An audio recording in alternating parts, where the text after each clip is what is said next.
Hey, what's going on, everybody? It's your man Sabir Bay down here at Creations Barbershop, Irvine, California, getting ready for the real barbershop talk. Come on in and join me. But building on what we just was talking about as far as with our people, we just come in and say, I don't want nothing to do with that, or I just want this.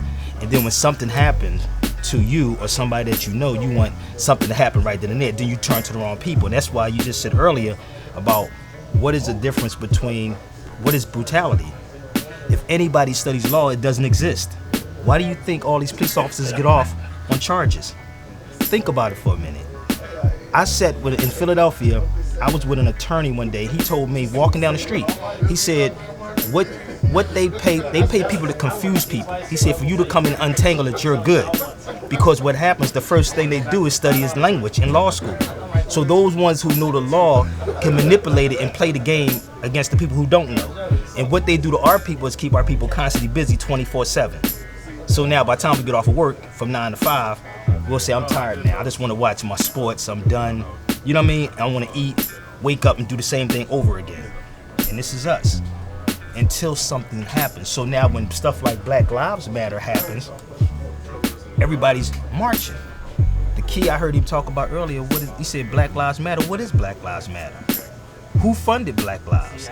Who started that? Think about it. For who started the Black Lives Matter? Who put the money up to make it happen? My understanding is it was from donations, right? Initially. Well, just from my understanding.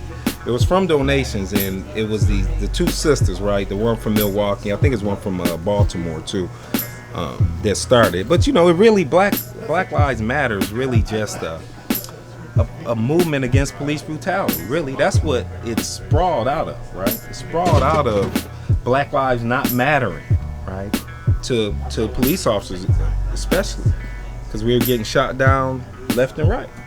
And that's what really, really sprawled it. Now, I know they always talk about Mike Brown being the moment that Black Lives Matter really emerged, but I'm sure you know that they started before that. But that's really what brought them out to the forefront. Police brutality.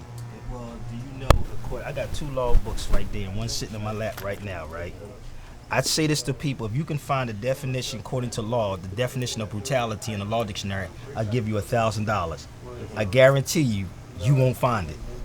I have 9 different law dictionaries. 9 different law dictionaries. You won't find brutality nowhere in there. But there is a term called domestic terrorism in the United States codes. And what it talks about is harming human life according to constitutional law, right? So when I met that sister that you're talking about, because I forgot the European that actually backed Black Lives Matter, he put the money up. But I met that sister at Revolt TV because I used to do inside work on there, right? I saw her in there and somebody introduced me to her and said, well, this is the lady that started Black Lives Matter. I said, well, I started Moorish Lives Matter. I said, what is Black Lives Matter? Because I see different people inside that crowd. So who's black inside that crowd? Because I'm more brown than I'm black.